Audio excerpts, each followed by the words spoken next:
wanted to have a world in turmoil. Chaos starts to spread all over the world. Two big teams waging war against each other. You just want to destroy this other faction.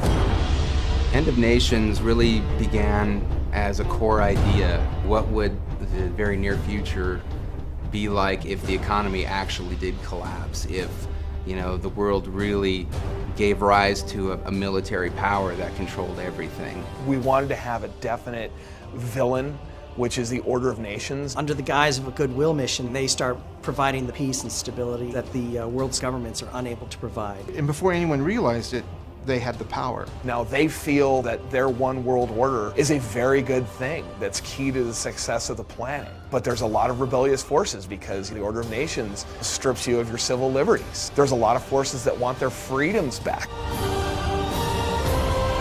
Moncur Dean was an assassin and an intelligence officer in the Order of Nations. Some of her friends decided that she was getting too powerful, and so they decided to say that she was a double agent. She was ultimately sentenced to death, but escaped and decides that she's going to form her own vision of what the Order of Nations was supposed to be, and that becomes the Shadow Revolution. Shadow Revolution is more like sleek hit and run, faster vehicles and strike vehicles, and a little bit more high-tech vehicles. Subterfuge, ambushes, they're really great at getting in there, doing a lot of damage, and then fading out before the enemy can retaliate.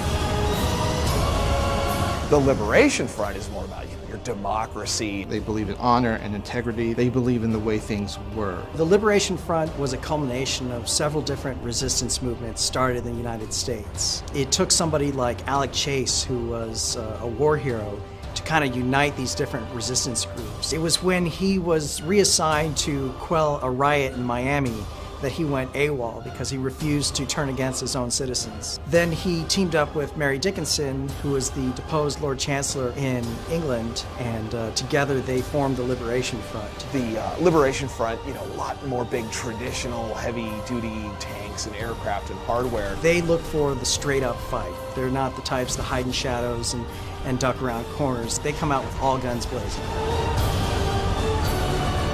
And so these two polarizing ideas keep these two factions in conflict. We wanted to have this place where people could rally with a side where they could battle against the other side. So, Shadow Revolution versus Liberation Front. But the real enemy is much larger and much more evil. And so somehow you've got to take this other enemy who has betrayed you, who has backstabbed you, who constantly fights and nips at your heels, and make him your friend temporarily and go fight this big bad.